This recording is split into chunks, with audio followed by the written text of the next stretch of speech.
All right, we have to take you now to that live media briefing by March and March, post the June 30 protests that took place in various parts of the country. Let's listen in now. And chant a way forward to the future. So our program is very easy. It's as per invite. It is developments in the country post 30 June 2026. Then 2, it will be the launch and announcement of the roadmap ahead. Then we'll give you a Q&A session after the launch. Then it will go to a closure. So that is the format in which we're going to move. Let me first welcome the members of the media who are present here, and thank you for coming. We also want to greet the viewers at home, our members and the people of South Africa who are rallying behind the banner of March and March. So we want to really appreciate you. Without wasting of time, I would go straight to our first item, where we will have the leader of March and March movement, leader and founder, Mama Jacinta Ngobese-Zuma, to address the members of the media and the public. Thank you.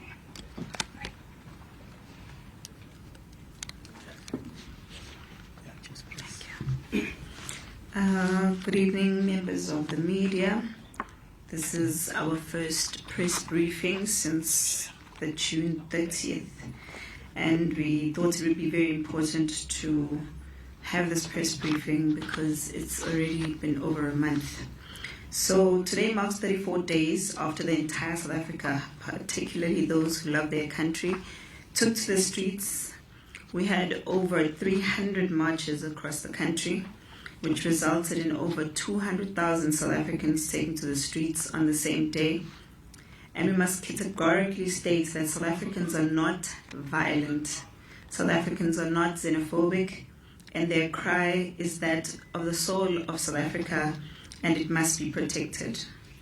These protests were free from any violence. This was not occasioned by the wasteful expenditure and the dramatization of the people's pain by their very own government. We must state over and over again that there was no destruction of property, not because South Africans are scared of government or they're incapable, but there was no violation of the rights of foreign nationals, and it was not because of the police, but it was because South Africans love their country. They respect its laws, and we subscribe to the spirit of Ubuntu, and all that we want is the enforcement of the country's laws. Our communities and 27 anti-illegal immigration civic organizations are the ones that worked tirelessly in a quest to root out the lawlessness and the effects of illegal immigration that had almost become a permanent mark in our country. Over 100,000 illegal immigrants have left our communities, and eventually they were repatriated back to their own countries. Many of these fellow brothers and sisters lived under inhumane conditions. They lived in informal settlements, and in these places, many of them contributed to the skyrocketing crime, while others were being used as modern-day slaves by those who own the means of production, which is a cruel system, and we are prepared to fight for and die for if needs be. So while we acknowledge that this is only the beginning, we note with appreciation some of the positive outcomes from what some label as xenophobia. And we state that it's a clear immigration crisis, and it's from our porous borders. Many children of illegal immigrants have left the country with their parents, paving a way for South African children to access basic education. At the end of last year, we were flooded with cries from concerned parents whose children had no place in school, leading us to demonstrate outside Addington Primary School. Thousands of immigrants who abused our healthcare facilities have also left the country, saving government millions in expenditure for medication, surgeries, clinics, and hospital admissions. and therefore many South African lives have been saved. Many South Africans, for the first time in a long time, actually managed to get access to healthcare that they deserve, therefore allowing our healthcare workers to work under a far more conducive environment that affords them an opportunity to give attention to South African patients. We've also seen a significant reduction in crime, particularly in areas such as the Durban Central District, because they've issued out the statistics already, where it was stated that the crime has reduced by over 28%, a confirmation that irregular migration has a serious impact on crime. These results come from the cleanups that we also have had in the Durban CBD, which have contributed immensely to more police visibility, less illegal businesses operating, and safer and cleaner spaces. This period has also been a period of resistance and fight back by direct beneficiaries of crime. We have seen the Somalis, the Pakistanis, Ethiopians, Nigerians, which is some of the countries who have given our communities a very difficult time, and they are refusing to leave. While many continue to conduct illegal activities, disguising them as businesses, they have now taken it a step further and decided to pay our South Africans, the protection fee mafias, businesses, to kill fellow South Africans who are fighting for the liberation of this country from illegal immigration and from the bondages of crime that have killed our brothers Andile Mbuyelwa Somqaka and Tato Senganga Molosangwe. And now they've added to their list of lives taken Douglas Mfene Tusini. May their souls rest in peace. Today we'd like to say to their families, their deaths have not been in vain. Their spirits will speak. Their children will not suffer while we keep quiet and fold our arms. We have nothing to lose anymore because losing our country is definitely not an option. Today we stand in so much pain, so many unanswered questions, and with renewed vigor, and understanding that our problems are far from being over. Therefore, we have no choice, but we must continue the fight. Over the past 3 months, our leaders have been killed, beaten up.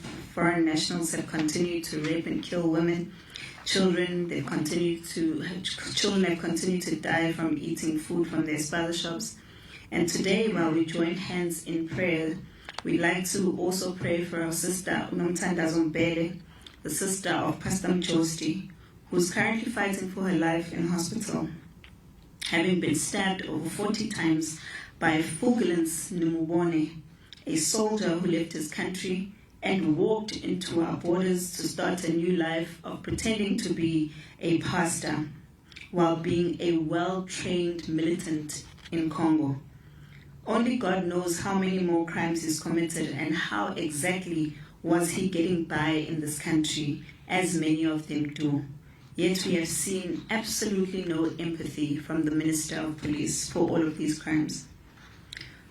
While we work hard to convince society to remain calm, we also keep being provoked by politicians, provoked by unscrupulous business people, as well as NPOs and NGOs.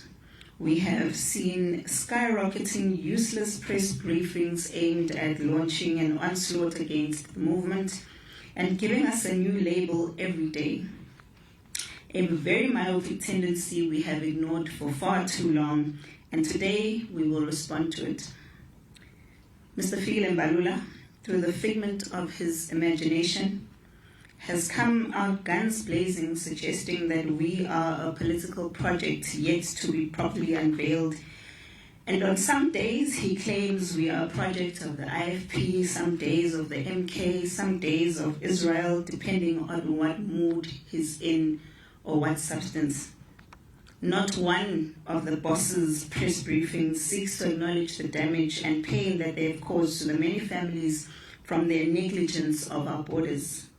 How many more families have been destroyed because of the drugs and corrupt activities, as we have heard at the Madanga Commission? When does he apologize to the parents whose children have died because of spather shop killings or the spather shop mafias? Or are those families also political parties or political projects? In his last episode of his live recorded broadcast in the media, Mr. Mbalula illogically stated that the movement was not happy that other members had met with the president. Yet we had already addressed this issue in our statement, where we stated that everyone has a right to meet with anyone, including the president. Our focus has always been in protection of the citizens of this country and not on getting photo ops. In his vent, he made noise about their leaders being booed at our marches, and he said nothing about the reasons why their members of the public decided to boo them. Surely this should have been an opportunity for him to reflect on why people were booing certain leaders while celebrating others. That is not boos that are funded, but they are an expression of deep pain and dissatisfaction. So rather than looking for excuses or someone to blame, maybe it's an opportunity for him to do some self-introspection. South Africans have been crying out for help, longing for a minister who cares about the people of this country. A minister who understands that our people continue to be ravaged by drugs and crimes committed by foreign nationals. And this Minister of Police that we have does not ever, not once, meet with black communities to listen to our cries. He does not see a need to come to our townships and listen to what the people have to say. On the other side, yet the minister has continuously engaged with foreign nationals, particularly those from Pakistani and Somalia, and interestingly has left out those from Malawi, Zimbabwe, and Congo. For many years, South Africans have accepted that they are second-class citizens in their own country.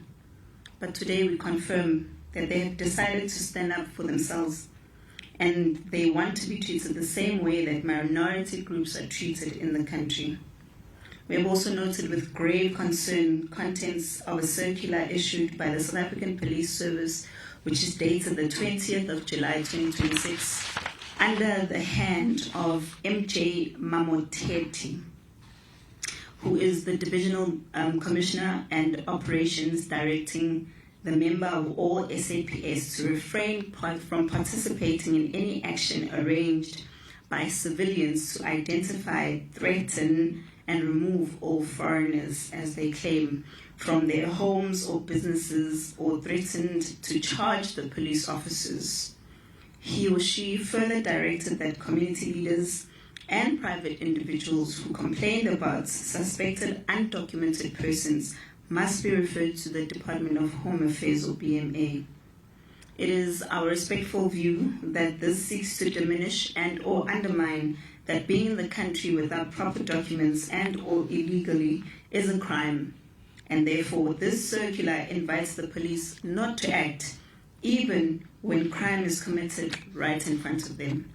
And at first, the same police said that citizens are not allowed to do anything that has to do with foreign nationals. Now they're saying that the police also don't have to do anything that has to do with undocumented foreign nationals. So who exactly is supposed to do something? It has become clear that our police have been underfunded. The police do not have enough vans. They do not have enough holding cells, nor do they have enough guns. Do they have enough food? Do they have enough staff? And even enough food to feed the illegal immigrants when they are apprehended. These challenges make it difficult for the hard men and women working in blue who are actually doing their job to protect South African citizens. And as a result, many illegal immigrants who commit crime in our society or are found to be illegal in the country are released back to the unsuspecting public that continue to suffer at the hand of these criminals. So we call upon government to take a bold decision and increase the budget which is allocated to the police. We call upon government to ensure that there is an urgent realignment between the police, Home Affairs, and BMA in order to address the current challenges. And if it requires for the amendment of laws, then it needs to be done so urgently. So while we talk about the amendment of our laws, we call upon government to either put up a proper border wall or properly fence our border as a matter of urgency. It's not just about illegal people coming into the country, but also the illegal goods who possess far more danger to our lives than we can ever imagine. Otherwise, we will remain in the streets until we no longer feel unsafe in our own country. Some of the positive is also gradually we are seeing large numbers of foreign nationals leaving our rural areas and townships, opening spaces for our people to run and control the township economy, which had been taken away from them. We have been working tirelessly behind closed doors, engaging with banks, businesses, business chambers, government, traditional leaders, religious sector, and communities to ensure that we re-establish a viable economy owned by Black and marginalized people in our country.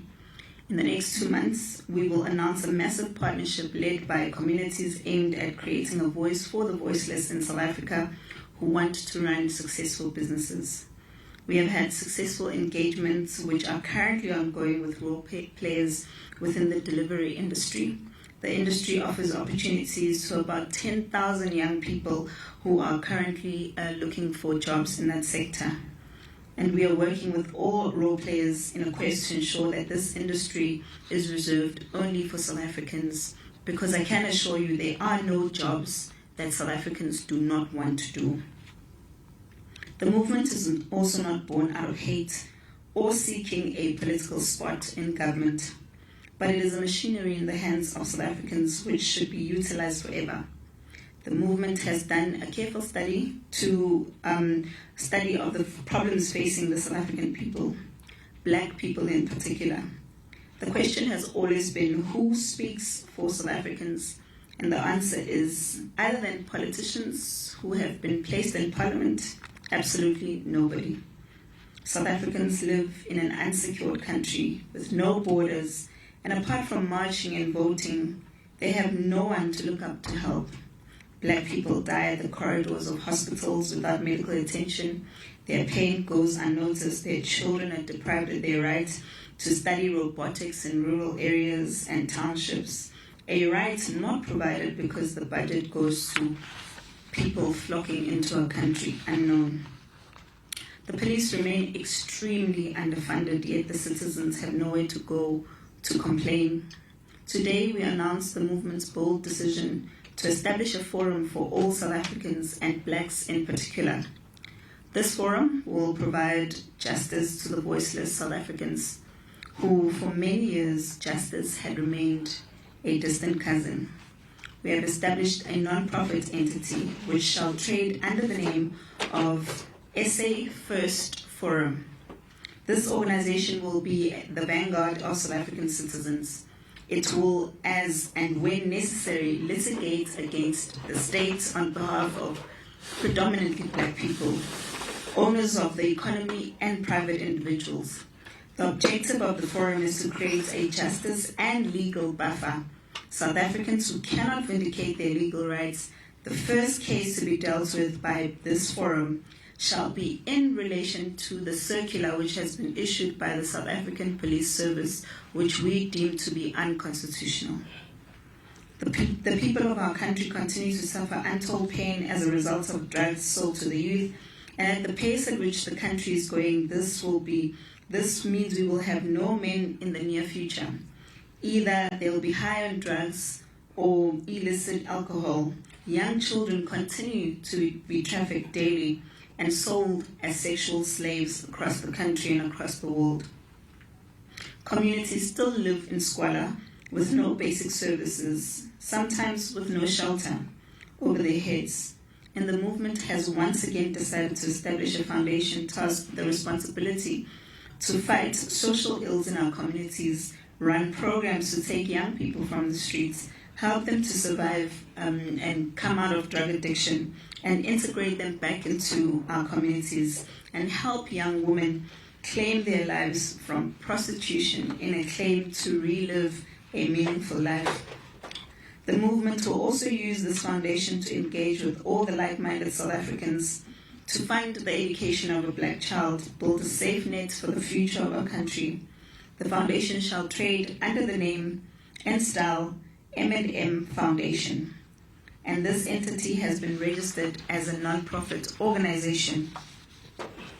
The movement shall engage in the process of establishing boards for these entities and appoint acting chief executive officers in the next coming weeks. We wish to record that our efforts have not been in vain.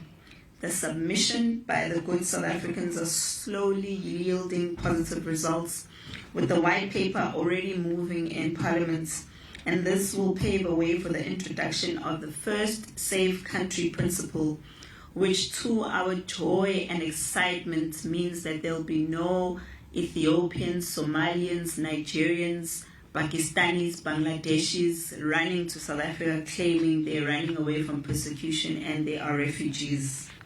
We can't wait for that one.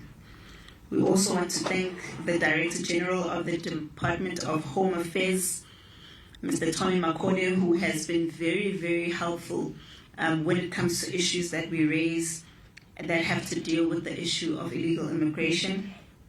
And not only him, but his team for working tirelessly to save South Africans from the vultures and the little resources that they have, because we know as well the Department of Home Affairs is highly underfunded, much like everything else in this country, which makes you wonder, where does the money in this country actually go to? And we also want to thank Mr. Njabulundu Nzuza, the Deputy Minister of Home Affairs, for standing with the people during this time. We've seen him on the ground, we've seen him going out and making sure that there's operations in different places. And this is the kind of leadership that we deserve. And the less we say about the Minister of Home Affairs, who never makes an appearance anywhere, the better. Safe to conclude that the Minister does not associate himself with the people of the country or their problems, a reality that we must never forget. We want to thank South Africans for their resilience, commitment, and dedication. This war we must fight united, even during the most difficult of times. We must mobilize each and every South African to take to the streets until our demands are met. We must fight until all illegal immigrants have left our country, particularly those who are stubborn and are in the pockets of politicians. And remember, we did say that we give the government 3 months for phase 2 and another 3 months for phase 3. So currently we are in phase 2 and the 3 months ends in September. We will be engaging with progressive security companies to join hands with us in protecting our communities and fighting against the protection fee mafias. We further call on our SAPS to investigate all the security companies involved in these heinous acts, including Syria. We thank all those that have supported us in the business and religious sector. And we also ask that the laws of this country apply to every single person of every single race, every single religion, and of every single class. Lastly, we thank the citizens and movements that have worked with us for the 30th of June protest, and to those that continue to work with us to ensure that our Thursday marches, pickets, and operations continue to be a success and will continue to happen all across the country. We are grateful to the legal people of Zimbabwe who came out to support a protest that was actually meant to be in solidarity with the people of Zimbabwe at the Zimbabwe embassy. But it looks like we can no longer create a place of comfort for Zimbabweans, since many of them decided not to protest in Zimbabwe. That means that our efforts had been in vain, and the likes of Bheki Mbezi had been incarcerated for no reason. We call on the Zimbabwean government to be responsible and take care of its own people so that they no longer have to rush to South Africa for better opportunities or because of fear of their own government. And once again, we call for the Zimbabwean government to free Bheki Mbezi. But from what we're hearing, they have actually released him on bail of $200 for simply staging a protest. And lastly, we would like to call on all the governments and the presidents that are currently in South Africa for the SADC. We have been barred from protesting because of the SADC, but our message must still go to them that while they are here in South Africa and while they are here in Durban especially, they must make sure that when they leave, they have come together and made a decision on how they're going to take care of their people and live with them. Unlike the president of Malawi, who came to South Africa while his people were in thousands at the drive-in, and he decided that he must just go back home without even so much as lifting a finger to show concern for his own people. That doesn't speak of a caring government. And the same care and love that they want us to have is the same care that we must see for them, from them, that they have for their own people. So instead of crying about xenophobia, the conversation needs to change now to being about African leaders and why are they continuously being dictators and mistreating their own people. If we were able to fight oppression back in the days and free ourselves from the oppression of white people, why then are African people so afraid of fighting oppression from their own black leaders? So we call upon all of them to spend more time talking about the problems in their country, fixing the problems of their country, and less time talking about South Africa and what South Africans do in their own country. Thank you very much.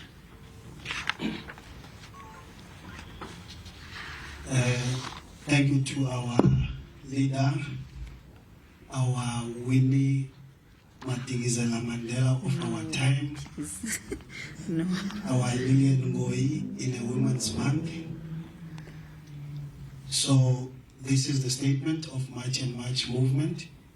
We want to just go straight to... All right, that was the briefing there by March and March leaders, and that briefing happening out in Durban. Just a quick recap. The main announcements, I think, that came through from it.